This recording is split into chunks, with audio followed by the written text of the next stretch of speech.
Folks, welcome to Hell Pit. It's one of the most beautiful places in the old world. The Skaven are meticulous about its upkeep, and they even invite other factions to come fight near Hell Pit, because of course Throt is happy to come out and clean up all the corpses. He doesn't want people to know why, which is that he's using all of them to make horrid mutations, but still, one way or the other, it works out. Here we're going to have a Wood Elves versus Lizardmen matchup. This one is going to be the King of the Woods, Orion, who did receive some buffing in the latest patch, and I'm going to slow it down for just a second, because this is a vicious cavalry-based rush from the Wood Elves, which is a new thing that they can do, by the way. There's going to be a couple of Glade Riders with spears over here, which these are just nice light cavalry with a good charge bonus, very weak. Great Stag Knights, which pack a massive charge bonus and armor-piercing weapon strength. The Wild Hunters of Kurnos, massive charge bonus and a bonus versus large as well. That seems maybe to be new. I don't remember them having a bonus versus large. Perhaps I'm wrong. Maybe they did have a bonus versus large. There are more Glade Riders with spears, some Dryads because of the Vanguard deployment. There's another Glade Rider with spear far out to the flank. And then Orion is going to be supported by a Glade Captain on a Great Stag, and I'm going to talk about that unit a little bit here in a moment, and then a Branch Wraith. And we're going to head over here to the Lizardmen. They have 2 Stegodons. I like this pick. It's long range. It can force Wood Elves up into range. And then they had a bunch of Chameleon Skinks and Javelin Skinks and everything to deal with Wood Elf Infantry, along with it. Just a couple of Saurus Warriors. You can see 3 of them actually here in the back, just to kind of bolster up and have something that Dryads can't hack their way through. And there is a Skink Priest, Lore of Beast. Wow, that is a mouthful. And then Gor Rok. And I like the pick of Gor Rok, too. He's going to sacrifice all mobility, but he's also going to be an incredibly difficult target for archers to take down, because he has a silver shield, huge armor, and just a very tough character in general. So we're going to see this get underway, and a big fight is going to break out. The Wild Hunters of Kurnos are going to try and push right here into the center of the Lizardmen.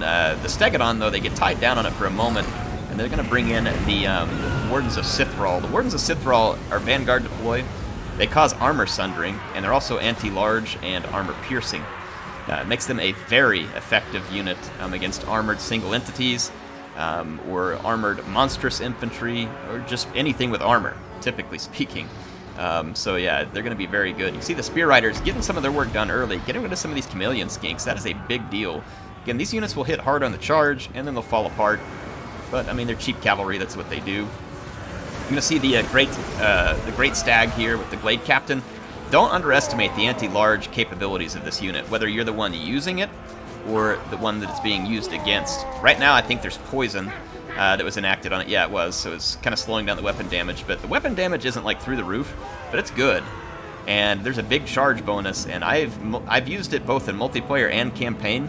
And the Glade Captain on a Stag is an invaluable unit to a Wood Elf army. They are extremely good at cleaning up large targets. As you can see here, combined with that Warden of Sithral, it was just absolutely brutal. Absolutely brutal. Over here, you're going to see Orion get into it with Gor Rok. Probably not a fight that Orion's going to love, but then again, Gor Rok probably won't love it either. Orion doesn't get to use his bonus. Gor Rok doesn't have a bonus, but remember that Gor Rok has some abilities that make him, very physically resistant.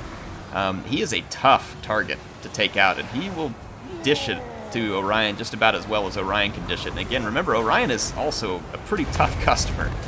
A pretty tough customer indeed. And remember, his spear throwing, I think, has been improved in the last patch as well, if I remember right. You're going to see some great Stag Knights back here trying to clean up the Skink Skirmishers. This is probably not a great place for them to end up, but at the same time, I totally understand why they're trying to clean up all the missiles. It's going to be very important that they do so. We can see the Wild Hunters and the Glade Riders heading back to help them. Fortunately for the Stag Knights, the armor and shields is keeping them alive. Otherwise, they would already be dead from the constant and combined fire of all these other ones. This Chameleon Skink has a lot of ammo and health left, and it's going to be a very big danger to the Wood Elves as this battle wears on. It's a very close fight. It's a very close fight. The Stegodon's in big trouble now. Between Orion and the Glade Captain, Stegodon's going to have to watch out, and here comes that Glade Captain. So, yeah, it is a very, very good unit. You see these two combine to just really pump some damage out. Now, Gor Rok is going to come in here, too, and try and make him pay for this, but with the Stegodon bouncing around everywhere, Stegodon's a relatively big target. These two aren't huge. Gor Rok's having to deal with Wardens of Sithral and other stuff in here. It's not ideal for him to get stuck, and this is where you sacrifice that mobility And there's definitely downsides, though. Look right here. The player does manage to get him all the way up in Orion's face, so that's good. But the Stegodon is still mostly caught here. That unit, I mean, would be better off to just run. Like, get out here and try and shoot its missiles from a distance. There's not a lot of cavalry left for the Wood Elves, though. The single unit of Glade Riders with spears out here, I don't know if it was forgotten or held in reserve. Not 100% certain. But in either case, it's very fortuitous, because now it's going to be able to come in and have a pretty big impact, because there are a large number of Skink Skirmishers and Chameleon Skinks that are left. And I say Skink Skirmishers, it's all Chameleon Skinks. But yeah, the Chameleon Skinks are going to be a big threat. See, this Stegodon definitely should have retreated.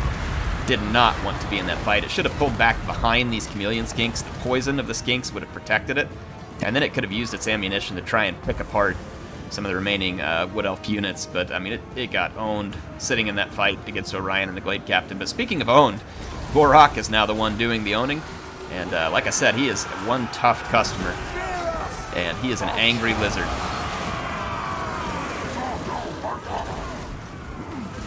Orion is taking a savaging here. Now, he can get healed some by the Branch Wraith, and then he hasn't used his, I don't remember the name of his abilities. It could be this one, Cloak of Isha. He hasn't used his Cloak of Isha yet. Now, the Stegodon did come back from routing, but the Glade Captain's got in its face immediately, and these Chameleon Skinks get caught up on the Glade Captain, which is not where they want to be. Again, they would want to back up and unleash all their javelins on it, but they're also now being chased by a combo Dryads and Spear Riders. This is not going to go well for the Chameleon Skinks. Their poison weapon strength will slow this down, and there's weapon strength, poison weapon attack will slow this down and help a lot. These Stag Knights came back from routing. The Skinks are in some big trouble back here. They're in some real big trouble. So they're not going to be in a happy spot. The Glade Captain managed to re-break the Stegodon here, and at this point, Gor Rok is really the hope of the Lizardmen, but he's got a problem. You know, again, the speed of Orion. He's being poisoned, which is helping, but you know, he's still quite a lot faster than Gor Rok. Gor Rok is slow.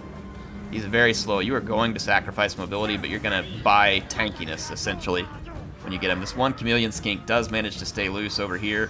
This one is going to rout and shatter. So there are still some mobile units left for the Wood Elves, and it's going to be a very big challenge. You see Orion taking some shots off these Skinks, like right in the back.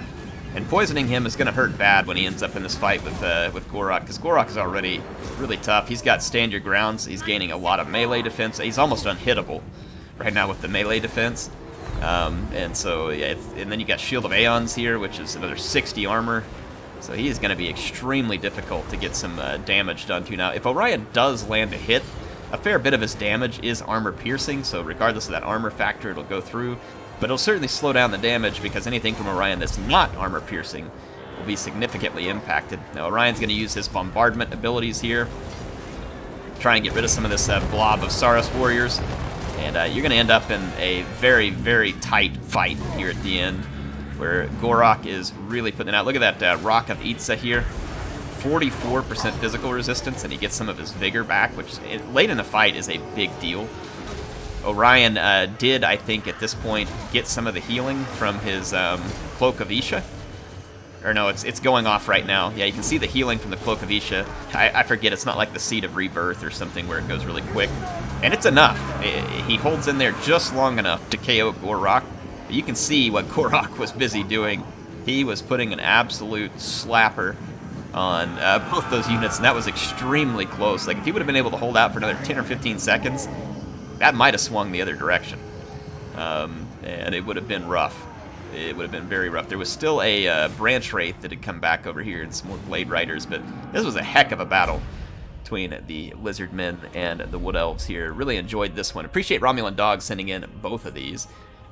So definitely appreciate that. He's been on the Discord for a long time. I'm pretty sure he posts content. Obviously, before I post these, I'm going to go look, and if I can find a link to his content, I'll make sure that it was in both of these videos. So definitely appreciate it. He's a good player. I've played against him before, and I've seen replays from him. He's a good player. It's always fun to see replays from these folks, and these were exciting battles. Definitely appreciate him submitting both of the ones that you've seen today. Let's take a look at some of the units here. Orion really, really putting some serious damage out here. That was some great work. The Stegodons and then ultimately Gor Rok. And then, again, look at this Glade Captain. Any questions? Right? Glade Captains should be a part of your Wood Elf army if you're expecting large targets to take out. They have a bow, which is not as good as, say, like the Handmaiden, probably, but still good at doing some damage. And then nice support from the Branch Wraith, the Wards of Sithrall being very valuable here. We take a look at some of these cavalry. Even though they're cheap cavalry, just look at some of the raw damage numbers here. Some pretty good work on their part, in my opinion. That's a ton of raw damage out of the Stag Knights. Decent value, honestly, I think, all things considered. But definitely a ton of raw damage. And then some pretty good damage stats here from the Wild Hunters of Kurnos as well. Let's go over and look at Gor Rok. He was doing what he was supposed to, which was be a tank. And he was quite successful at that. Look at these Saurus warriors. Yeah, they paid some pretty big value out here in this battle because of the mostly Dryad-focused infantry and relatively light cavalry. It all suffered at the hands of the Saurus warriors, whose armor and attack stats are pretty significant. Saurus warriors don't have the best, the highest melee attack, so they don't land their hits as often, but they have really good damage. So when they do land their hit, it hurts. They're going to make you pay for it. And then I really like the use of Chameleon Skinks. I think the purpose of this army was to use the Stegodons to draw the Wood Elves in, poison them up real good with the Skinks, and then just be able to win the fight that way with the Saurus warriors. And the rush was maybe not expected by the Lizardmen. Maybe it is expected. This is definitely something you should consider when facing the Wood Elves these days. They're certainly much more capable at it, even than they were in the past, which they were still capable. But with the addition of these cheap cavalry, I think they're far more capable of it, and so it's definitely something you should bear in mind. But hope you all enjoyed these. Again, appreciate Romulan Dog sending them in, and I'll be back with some more Total War Warhammer 2 multiplayer battles soon. I keep forgetting, and I feel terrible for it. Appius sent me a multiplayer video for Total War Troy. I don't have time to play the multiplayer, but he does. Appius is a moderator over on my Discord and a longtime member of my community, and he makes content of his own as well. I'm working on putting that on my channel, so when I do, make sure you go check it out to appreciate him for the hard work he put into the video. And I need to appreciate him by getting it up, and I apologize to him for not, but I have it. I've just been busy, and I am going to put it up because I want you all to have some information about the Troy multiplayer. And for someone who plays it like him, he can give you that information, whereas I haven't played it, and I'm not very well suited to give you that information at the moment, but I certainly want to get it out there. Anyway, HeirofCarthage signing out for now. Hope you all enjoyed this one. I will see you soon with some more content in Total War.